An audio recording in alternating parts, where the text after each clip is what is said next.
반갑습니다. 맑고 향기로운 지혜의 샘입니다. 이곳은 돌이 말이 되고 침묵이 가르침이 되는 자리입니다. 허공을 나는 8분의 비천이 머문 이 사원은 눈에 보이는 예술을 넘어 마음을 비추는 법당입니다. 천년의 세월을 건너온 숨결 속에서 우리는 묻습니다. 무엇이 사라지고 무엇이 남는가? 형상은 벗겨져도 진리는 바람처럼 이어져 지금 이 순간 우리의 마음에 닿습니다. 오늘 이 자리에서 비천의 날개를 빌려 집착은 내려놓고 고요는 품으며 돌과 그림 사이에 스며든 불법의 울림을 함께 들어보려 합니다. 8분의 비천이 허공을 건너듯 여러분의 마음 또한 잠시 일상의 무게를 벗고 진리의 바람 속으로 한 걸음 들어오시길 바랍니다. 옛날 키질가와 석굴이 아직 바위의 숨결만 간직하고 있던 시절, 한 젊은 석공이 왕실의 부름을 받아 이 사원으로 들어왔다. 그는 돌을 다루는 솜씨는 있었으나 마음은 늘 조급했다. 비천은 하늘을 나는 존재라 하지 않는가? 돌로 하늘을 만들 수 있을까? 그의 손은 바위를 두드릴수록 무거워졌다. 어느 날 석굴의 가장 깊은 예배소에서 노승 한 분을 만났다. 노승은 아무 말 없이 등불 하나를 켜고 벽을 비추었다. 불빛 속에서 아직 완성되지 않은 비천의 윤곽이 드러났다. 노승이 조용히 말했다. 저 비천은 하늘을 나는 것이 아니다. 집착을 내려놓았기에 가벼운 것이다. 그 말은 돌보다 단단하게 석공의 마음에 박혔다. 그날 이후 그는 비천을 날게 하려 하지 않았다. 대신 숨쉬게 하려 했다. 바람에 흩날리는 옷자락은 욕심을 깎아낸 자리에 생겼고 허공에 뻗은 손은 소유하려는 마음을 놓은 자리에 놓였다. 세월이 흘러 8분의 비천이 완성되던 날, 석공은 마지막으로 망치를 내려놓고 예배소에 앉아 고개를 숙였다. 그 순간 석굴 안을 스치는 바람이 등불을 흔들었고 비천의 옷자락이 마치 실제로 움직이는 듯 보였다. 사람들은 말했다. 비천이 날고 있다. 그러나 노승은 미소 지으며 고개를 저었다. 날고 있는 것은 돌이 아니라 이곳을 찾은 이들의 마음이다. 그 뒤로 키질가와 사원을 찾은 이들은 비천의 날개를 세지 않았다. 대신 스스로에게 물었다. 지금 내 마음은 무엇에 묶여 있는가? 8분의 비천은 오늘도 허공에 머물며 말없이 가르친다. 진리는 멀리 있지 않다고, 내려놓는 순간 이미 알고 있다고. 키질가와 석굴의 탄생과 위상. 키질가와 석굴은 시간 위에 세워진 사원이 아니라 시간 속에서 숨쉬는 사원이다. 기원 후 4세기 이 땅을 지나던 승려와 상인, 순례자들은 뜨거운 태양을 피해 바위 그늘로 몸을 들였다. 그곳에서 그들은 깨달았다. 바깥의 더위보다 마음의 번뇌가 더 뜨겁다는 것을. 그렇게 바위는 피난처가 되었고 피난처는 곧 예배의 자리가 되었다. 세월은 흘러 8세기에 이르기까지 사람들은 돌을 깎아 불법을 새겼다. 쿠차의 천불동은 장엄한 규모로 부처의 세계를 펼쳤고 쿰트라 석굴은 그 뒤를 이어 깊이를 더했다. 키질가하는 그보다 작았다. 그러나 작다는 것은 부족함이 아니었다. 키질가하의 석굴들은 절반의 크기만큼 오히려 마음을 낮추는 법을 알고 있었다. 불교가 말하는 중도는 언제나 크고 화려한 곳에만 머무르지 않는다. 이곳의 석굴은 하나도 예외 없이 차이티야, 곧 예배소였다. 승방도 생활 공간도 없었다. 머무름을 허락하지 않는 사원.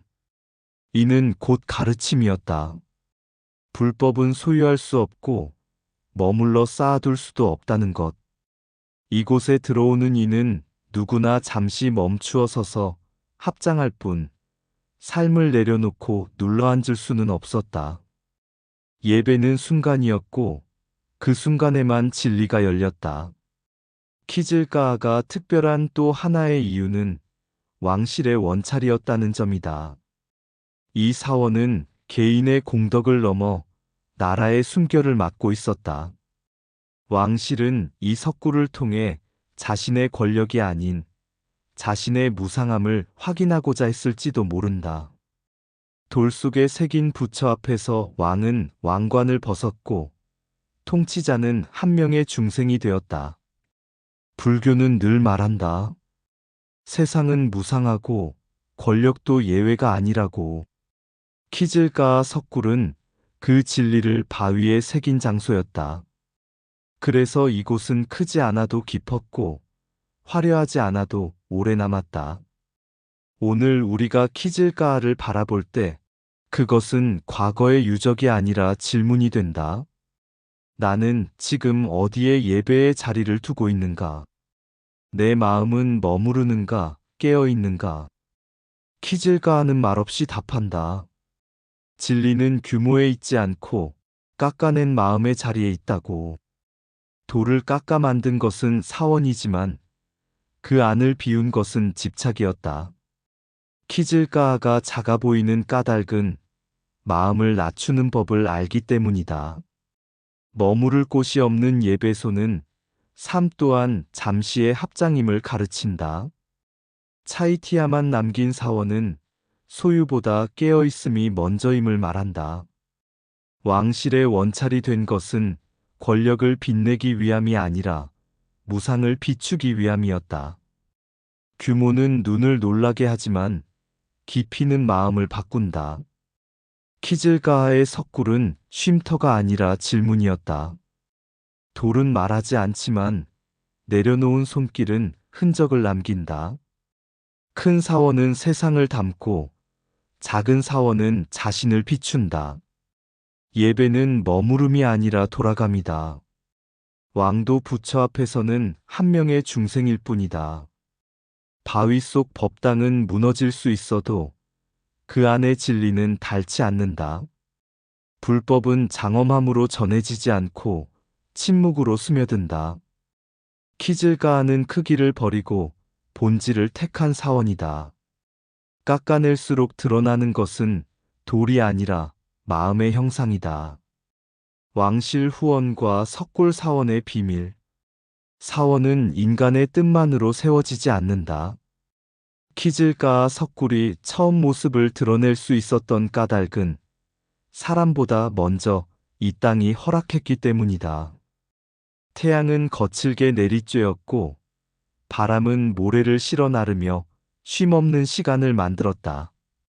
더위 속에서 동굴은 자연스러운 그늘이 되었고 그늘은 곧 수행의 자리가 되었다. 자연은 말없이 가르쳤다. 가장 편안한 곳이 가장 깊은 사유의 자리라는 것을. 이곳의 바위는 단단함을 자랑하지 않았다. 쉽게 깎이고 잘 받아들이는 돌이었다. 마치 번뇌를 내려놓은 마음처럼 저항하지 않고 형상을 허락했다. 그래서 석공의 망치는 힘이 아니라 호흡을 따랐고 불상은 억지로 만들어지지 않았다. 자연은 도구였고 인간은 잠시 그 도구를 빌렸을 뿐이었다. 그러나 이 사원이 오늘날까지 숨을 이어올 수 있었던 이유는 자연만으로는 설명되지 않는다. 왕실의 후원이 있었다. 왕들은 이 석굴을 통해 권위를 드러내기보다 자신을 다스리고자 했다. 불상 앞에 앉으면 왕도 무릎을 꿇었고 그 순간만큼은 나라의 주인이 아니라 생로병사를 피할 수 없는 중생이 되었다. 그래서 왕실은 사찰을 보호했다. 그것은 불교를 위함이기도 했지만 스스로의 한계를 잊지 않기 위한 장치이기도 했다. 이 전통은 인도와 서역을 넘어 한반도까지 이어졌다. 우리나라의 비보사찰은 산과 땅의 흐름을 따라 세워졌다. 도선 국사가 말한 풍수는 단순한 지리학이 아니었다.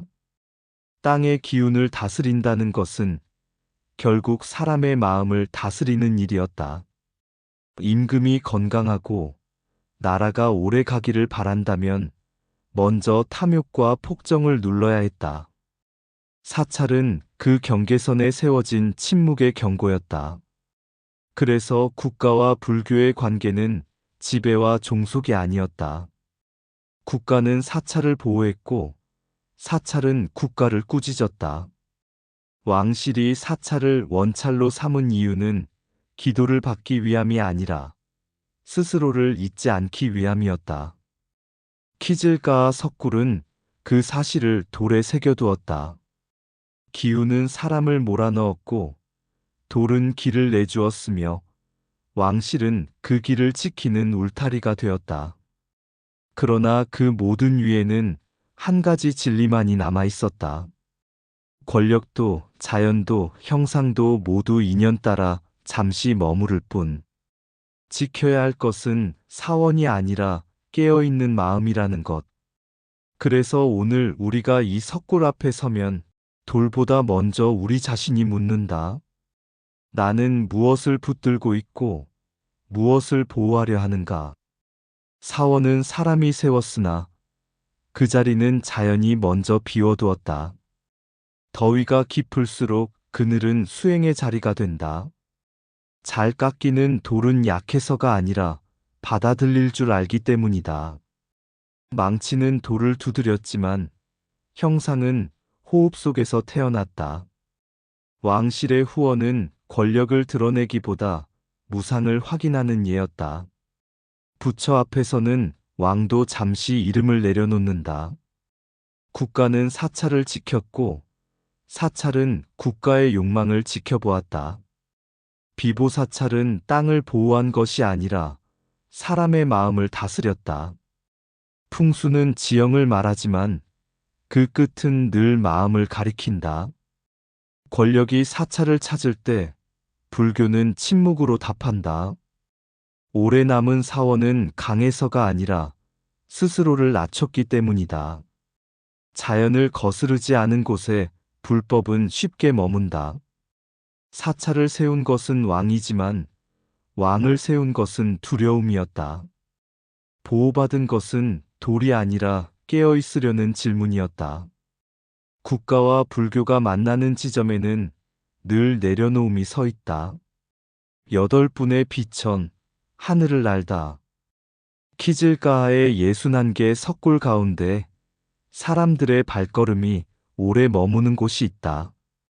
바로 8분의 비천이 남아있는 석굴이다.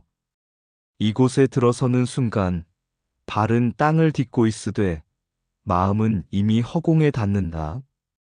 돌로 새겼으나 돌의 무게가 느껴지지 않는 이유는 이 형상들이 날고 있음을 보여주기 때문이다. 비천은 하늘의 존재이기보다 경계의 존재다. 땅과 하늘, 인간과 부처, 형상과 공 사이를 오간다. 그래서 그들의 옷자락은 늘 바람을 품고 있다. 바람에 흩날리는 천의 곡선은 장식이 아니라 가르침이다. 집착을 붙들면 옷은 무거워지고 내려놓으면 허공이 된다. 비천의 몸은 그 사실을 말없이 보여준다. 8구의 비천상은 서로 닮았으나 같지 않다. 각기 다른 방향으로 날며 각기 다른 표정을 지닌다. 이는 하나의 진리가 하나의 길로만 드러나지 않음을 뜻한다.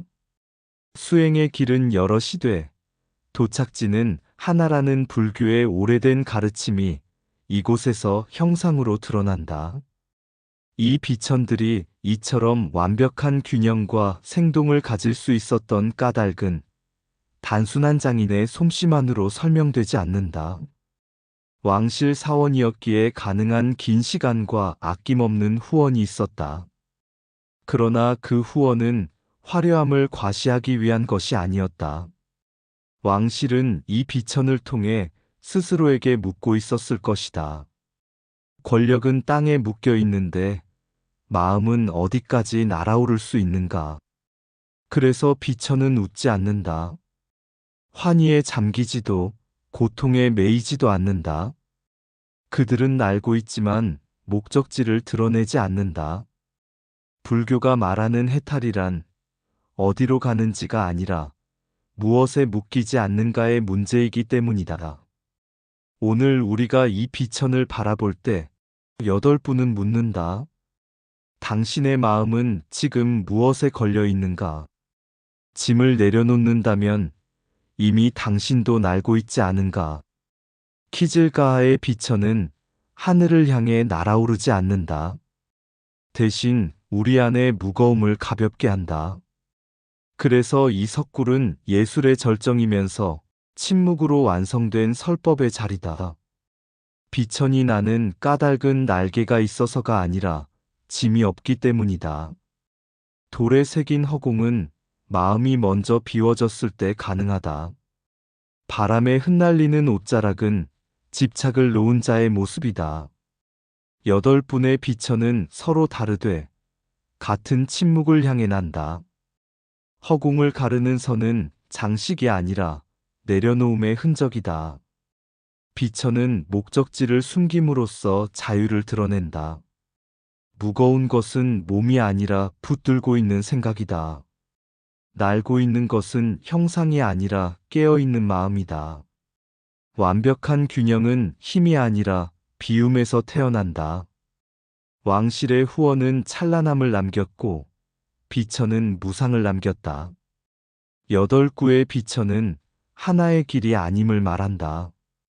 허공을 향한 손끝은 소유가 아닌 놓아줌을 가리킨다. 비천은 웃지 않아도 이미 환희 속에 있다.